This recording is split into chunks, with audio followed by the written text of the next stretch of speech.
wonderful anniversary in our household. Today is the 188th anniversary of the city of Chicago. And as Caroline said, so young. I'm going to read some selected poems. This is, I don't even know the pub date, from my late stepfather again. Edited by Rebecca West, if you can imagine. Wow, 1926. So this book is almost 100 years old. This is amazing. That is amazing. It's beautiful. It is beautiful. Look at this picture of Carl Sandburg on the back, by the way. It's hard to see because of the light reflection. Yeah. So I am going to begin by reading, I think, three poems of Sandburg that are less familiar today. And part of the reason may be the choice of language. He used some words that we don't use nowadays, and I won't use now. But understand the spirit in which they are used, understand the fact that he was writing a century ago or more. And I think it addresses the fact, as a number of people have said, that a lot of writing these days, a lot of public discourse these days, leaves out people in the working class. So think about that when you read these poems, hear these poems.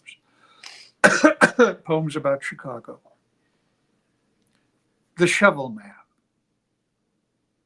On the street, slung on the shoulder is a handle halfway across, tied in a big knot on the scoop of cast iron.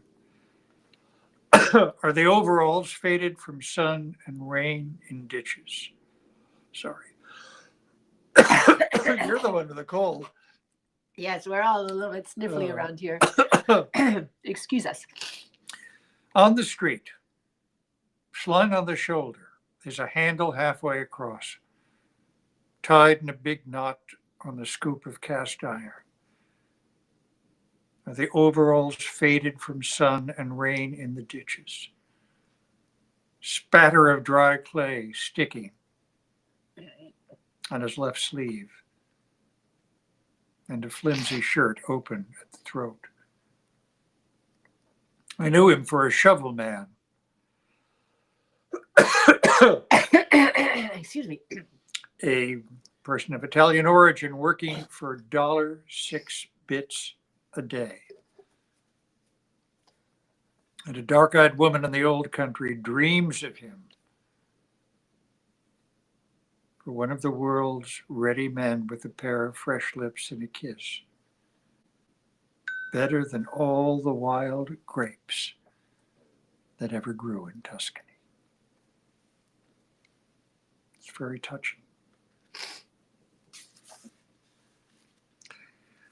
Now another poem called Fish Crier, which unfortunately uses a word to describe Jewish, not a bad word, but a word we wouldn't put in a poem like this anymore to describe Jewish people. Oh, I think it's come back. Sorry. Well, in other words, it's not as bad as a racial slur. It's just we wouldn't say it this way now. It's called Fish Crier. And Sandburg writes, I know a Jewish fish crier down on Maxwell Street with a voice like a north wind blowing over corn stubble in January. He dangles herring before prospective customers, evincing a joy identical with that of a Pavlova dancing. His face is that of a man terribly glad to be selling fish,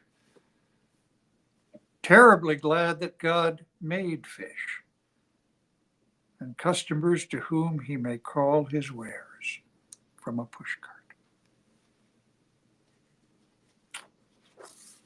Now this last one, before I read his famous poem of Chicago, is called happiness.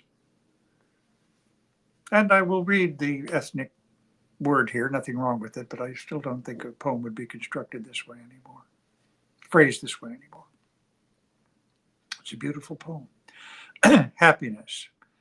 Carl Sandburg writes, I ask professors who teach the meaning of life to tell me what is happiness. And I went to famous executives who boss the work of thousands of men. They all shook their heads and gave me a smile as though I was trying to fool with them. And then, one Sunday afternoon, I wandered out along the Des Plaines River, and I saw a crowd of Hungarian people under the trees with their women and children and a keg of beer and an accordion. That's very nice. It Isn't is very nice.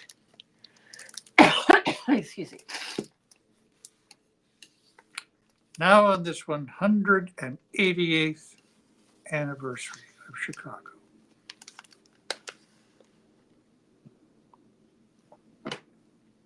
Sandburg's, I think, in some ways, his most famous poem. Maybe the one on fog. The fog comes in on little Yes. cat feet. We love that one. Second most famous poem. Hog butcher for the world, tool maker. Excuse me. Hog butcher for the world, tool maker. Stacker of wheat, player with railroads and the nation's freight handler, stormy, husky, brawling city of big shoulders. They tell me you are wicked, and I believe them, for I have seen your painted women under the gas lamps luring the farm boys. And they tell me you are crooked, and I answer, yes, it is true. I have seen the gunman kill and go free to kill again. And they will tell me you are brutal, and my reply is, on the faces of women and children, I have seen the marks of wanton hunger. And having answered, so I turn once more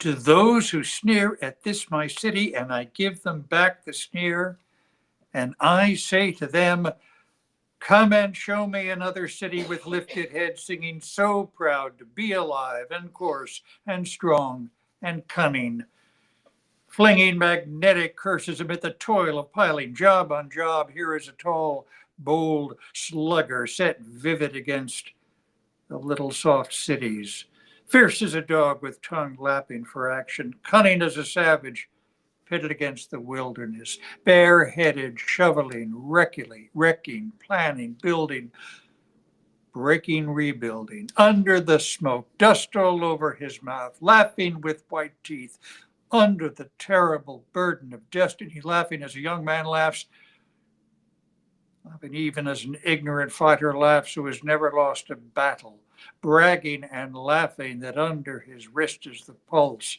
and under his ribs the heart of the people, laughing, the stormy, husky, brawling laughter of youth, half naked, sweating, proud to be hog butcher, tool maker, stacker of wheat, player with railroads, and freight handler to the nation. Oh, that's wonderful. Happy birthday, Chicago. Carl Poems, selected poems. Carl Sandburg. Carl Poems. They say poems. Carl Sandburg selected poems. Rebecca So West. where is the little feet, cat on little feet? Is it not in this collection? I think we've earned this one.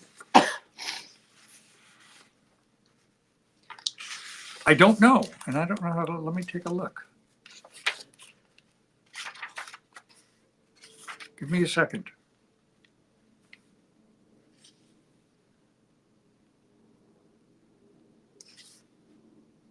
Yep, it's here. Ready? Yes.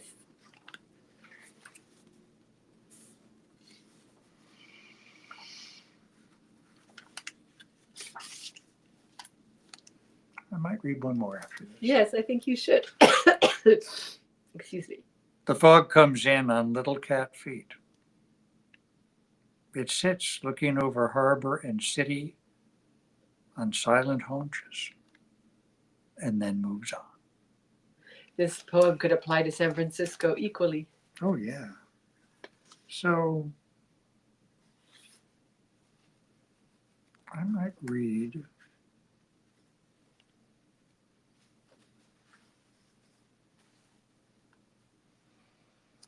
Skyscraper. Is that all right? Yes.